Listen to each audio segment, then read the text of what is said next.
Artificial love.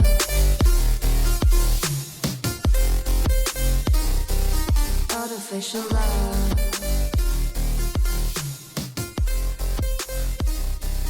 Artificial love. We just make it up, 'cause reality will never be good enough. And even if it was, we just mess it up.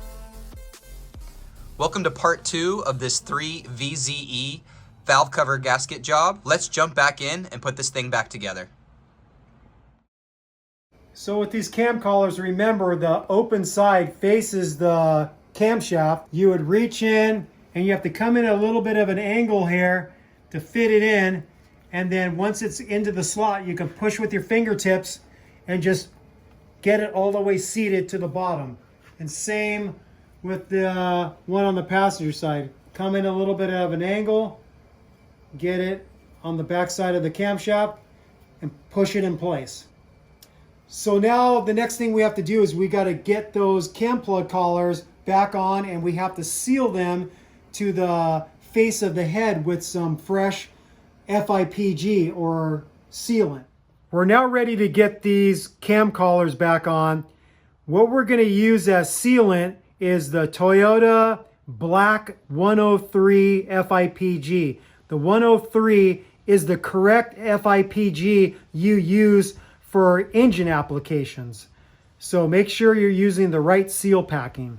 It even says right on the thing too, camshaft, so. There you go. Okay.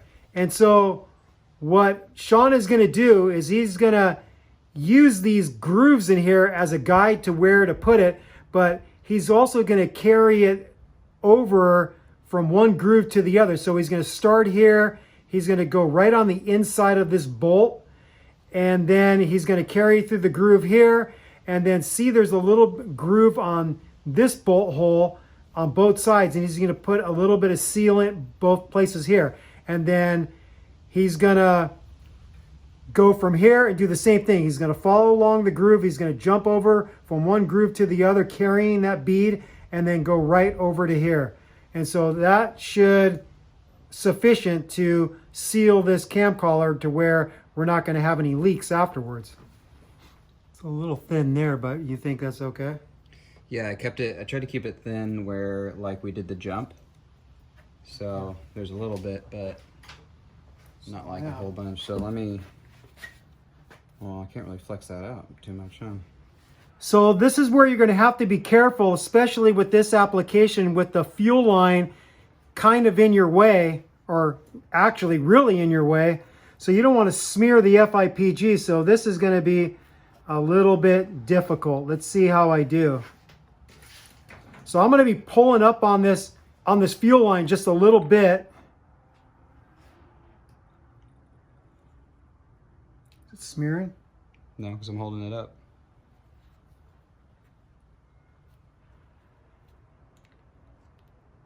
Let go a second. I can't see. Yeah, I see you're catching up right there. Pull that up like just a little. There you go. Okay.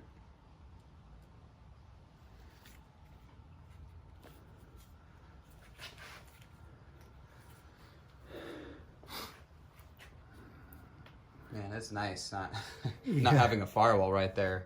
Yeah. You're really going to have to pull up on this fuel line quite a bit. And you do have the option to where you could break free this fitting right here and then have to reseal it with a couple new washers to seal it to the fuel rail.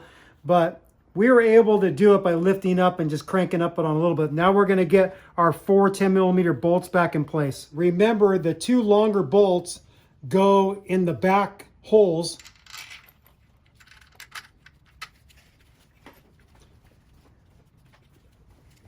And then we'll get the 2 front bolts in. And these are the shorter ones. You'll want to get them all touched down to the collar first, and then go in a crossing pattern, slowly bringing them up to the spec, which is 12 foot-pounds. We're deciding to live a little dangerously, and we're just going by feel because that's what we feel like doing. We've wrenched long enough to kind of know how tight to tighten things, and we're not breaking out the torque wrench. So We got this one tight, and we're going to do the same with the other side. We're going to reconnect the fuel line to the cam collar with the 12 millimeter bolt. Again, we're going to go by feel with this one too. We're just going to snug it up tight using that German spec of good and tight and call it a day. Next, we're going to work on replacing the PCV valve and the PCV valve grommet. This PCV valve hose is hard as a brick. And if you found that yours was this hard and brittle, we highly recommend you replace it with a new one, with a nice soft and supple one. So this thing being old and locked on there is not going to come off easy. So I'm supporting it with my left hand while working it off with my right. Let's see if I can get this thing off. There we go. Got that sucker off. And then now I got nothing to grab onto. I think we're going to have to grab onto this with a pair of pliers or channel locks and pull that sucker out. Sucker's in there, man.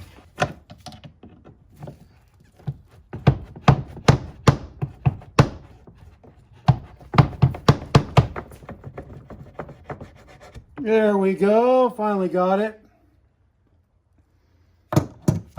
And then the grommet. Oh yeah, the grommet is hard as a brick too.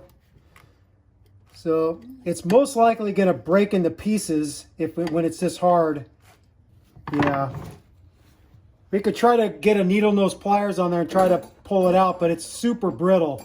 This is really common when the grommet is really dried out and brittle. It's just going to come out in pieces.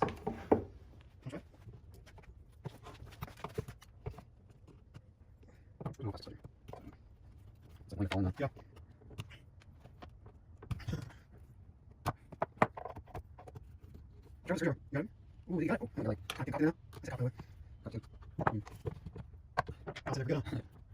It's almost like you just need to like break it into pieces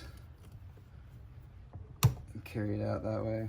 The struggles of PCV valve grommets.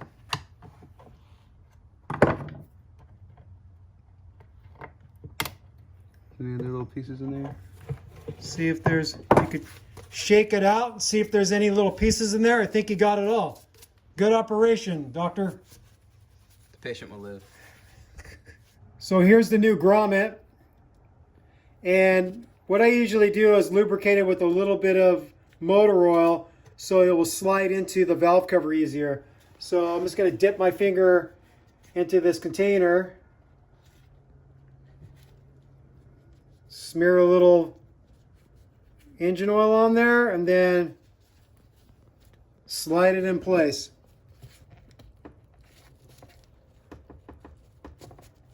Or at least try to. I think it's going in crooked. That's what she said. Wrong hole. Wrong hole. Oh, man. Lubricate the inside there. Oh, yeah. Oh, yeah. That's what she wanted. Oh, yeah. Okay, let me see. Second time's a charm. Get the sucker in there. Oh, no. Come on. There we go. And then we got our new PCV valve. It should make some sound when you shake it. Let's see what the other one did. Yeah, the other one was still working too. And there's a little bit of oil left on my hands and it will slide in place easier with a little bit of lubrication. Boom, goes the dynamite. There it is, it's in. So here's the old PCV valve hose, and we gotta salvage these little wimpy clamps off of here. And look how stiff this thing. I'm putting quite a bit of force and this thing is not bending. This thing is just like hard as a rock. Compared to this one, look at this. Nice and flexible. There's no blood flow in this one. It's pretty limp. This one's rock hard, ready for action. Not really. It's not going to perform well. So I'll just squeeze these wimpy clamps and get them over. Okay, we could just slide that on there and just like so. Put the clamp in place. I don't know exactly the orientation, but we could always change it once we get the valve cover back on. We figure where it needs to go. Now we're going to get the valve cover gasket onto the valve cover, and I think you'd have to try to mess this up, but you probably could. So you have to look at how it's shaped. You can see this little angle to the dangle right here, and that will match up with that little angle right there. And it can only go on one way, and that's the right way. You'll see that there's a fatter side and a more narrow side. The narrow side goes into the channel of the valve cover. So I'm going to fit this in here.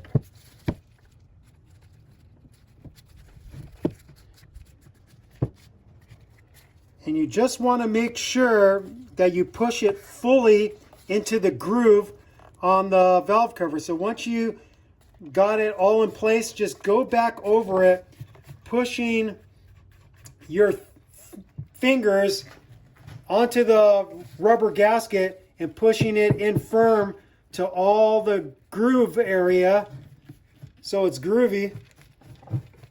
See, it wasn't all the way in right here.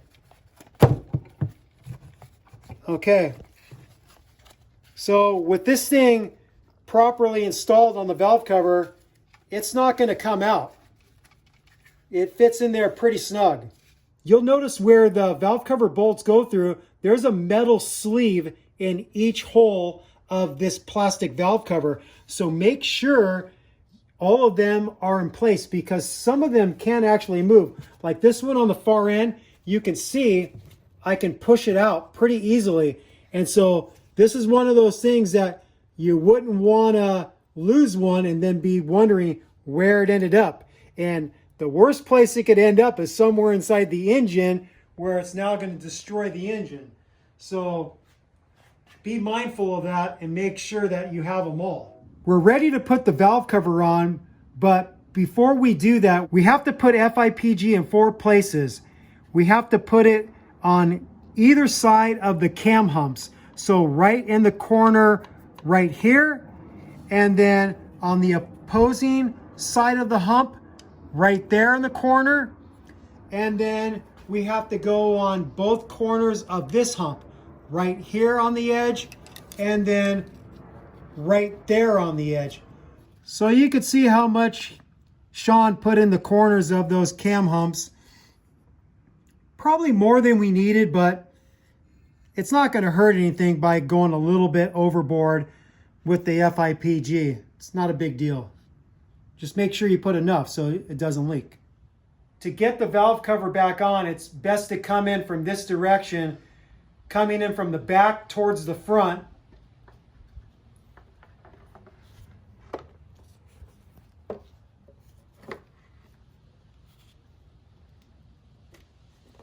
Just like that.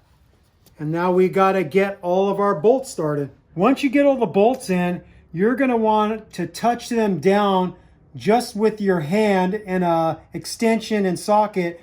You don't want to get a wrench on there first. So you just take your extension with the socket and you just twist them all down to where you can't tighten them anymore, to where the gasket is making pretty firm contact with the surface of the head.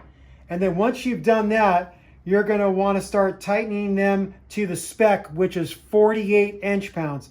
Now that all the bolts are touched down, we're going to start the torquing sequence. And the factory service manual has a specific sequence you're supposed to follow, and we're going to follow it. So I'm going to get on the number 1 bolt, give it a little bit of a turn, go to the number 2, give it a little turn, go to number 3.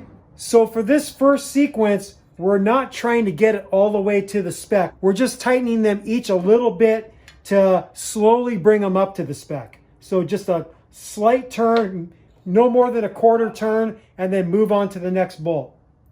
You might find that you hit the torque spec already, and that's fine. Just try to bring them up as gradually as you can.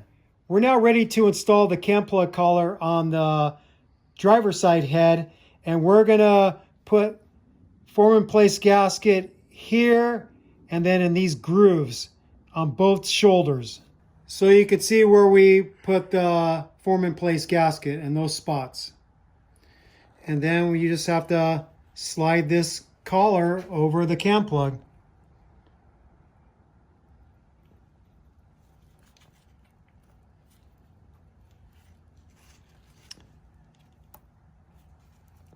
Now we got to get the bolts started. We tighten these bolts by feel, but again, the torque spec is 12 foot-pounds if you want to use your torque wrench. Just tighten them down equally, going back and forth, slowly bringing them up to the spec. We did the same thing on the driver's side.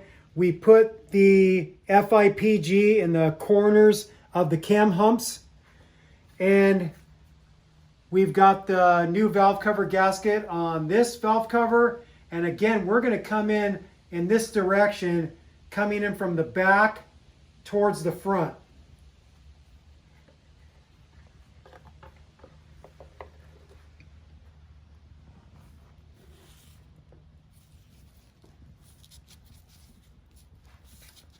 Okay, it's in place, and now we're just going to get all of our bolts started. We tighten all these bolts in the pattern specified in the factory service manual. One extra thing that we did is we loosened these 14mm bolts for this engine lift bracket so we can get onto this one valve cover bolt right here easier. With this thing fully tightened up against the head, you'd have to use a swivel to get onto that one bolt. So that's why we loosened it up, so we can properly tighten this one. So before we put the plenum back on, we're going to replace the gasket, and then we're going to peel this thing back into place, making sure all the cables and connections are not binding and are flowing correctly. So next, we'll make all these connections and tighten everything back up. We'll put this bracket back on.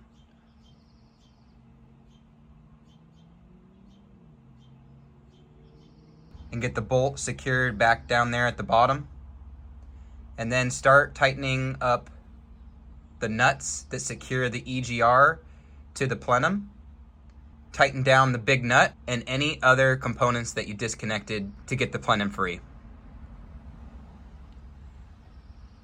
Now we can secure the bolts on this side that secure the plenum to the engine. Don't forget that one down there in the corner. And lastly, you'll want to connect any of the hoses that you removed. Hopefully you mark them so you remember where they all go back in place. If you had to remove any of these to get the plenum folded back. So we're back to the engine that's installed inside the truck. Just to wrap this up and show you how to connect the last couple components that you need. We're going to reattach this bracket that holds on some cables, one including the throttle cable included. And we left the 12mm fasteners installed on the top of the plenum just so we wouldn't lose them. So we're going to get these tightened back up.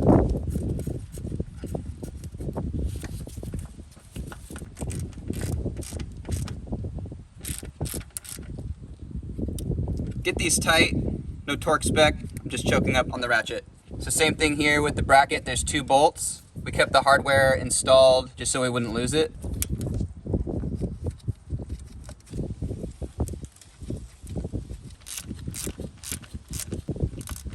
These are also 12mm, and again, I'm choking up on the ratchet just to make sure I get them tight, but not too tight. We got a couple hoses that we're just gonna reconnect really quick to this hose tree since we're here. And these should all line up in the way that they came off, so hopefully you don't lose track of the order. Here's another one we need to connect. Slip that on. It's back to where it wants to be, and we're going to compress this clamp and put it back in place. Some other hoses here that need to be reconnected. Now it looks like we got our favorite, just a generic hose clamp. So we'll put that back in place. And these factory clips. Just compress them, move them back, and put them back where they were. We're gonna reconnect the throttle body. Before you install the 4 bolts that connect to the plenum, you're gonna wanna reconnect your coolant hoses. So we disconnected it right here. We're gonna slip that back on and get that constant tension clamp back on. And then as we feed this in, this hose is gonna wrap in between these components here and then slip over this nipple.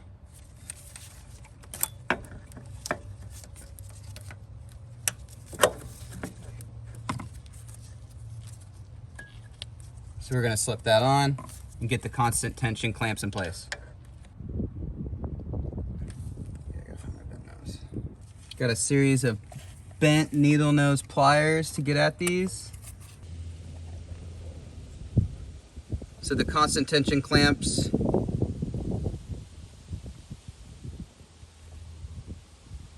are back in their place.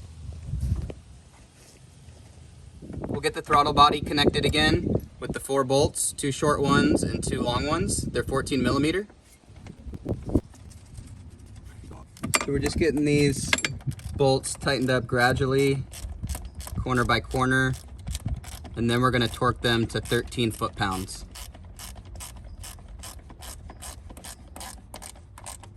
We got these little hose lines that just go right back to where they started their life. And another one hanging out back here. Make sure it's not hiding, because you could probably trap it underneath the throttle body. This goes on the end here, pointing the other direction. Boom. We have an electrical connector over here. Connects back to the throttle body. Push it in until you hear it click. And then we have some cabling we need to reconnect. The kickdown cable and the throttle cable. So in the same fashion that you took them out, you can play with the throttle body and get the levers right where you need them to be to get the lead end back in. Just push that little lead end, let it go into its channel, cycle it, make sure everything's where it needs to be. This bottom one's a little tricky. You really gotta pull that back in order to kind of twist the wire and fit the lead end in. We're reconnecting up our air tube here, and the orientation for this, in case you took it all apart, is these 2 lines on top face up, and then that way you have the right direction and you can tighten these clamps here. So next is this portion of the air intake, and this is going to connect to the throttle body in this orientation. So the longer going down, this sticking up, and we'll just fit that over.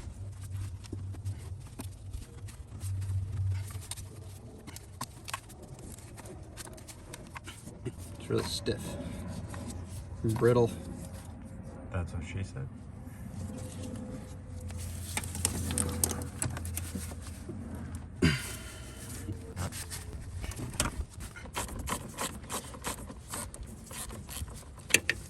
We got the 2 hose clamps for this air intake tubing situation connected back to this intermediary plastic joint that connects these 2 kind of like rubber hoses. And so with these tight, now you can kind of fit it onto the other fittings and not have it slip off of this plastic joint.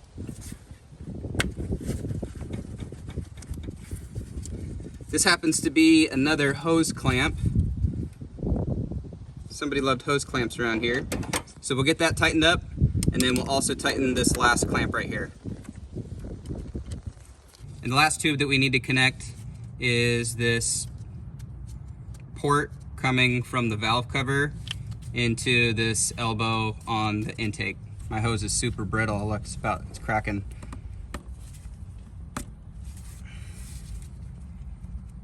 Didn't pass the point of the nipple, but that should be replaced. Everything's really brittle on this truck. It's been sitting in Nevada in the sun for years. All right, everything's buttoned back up.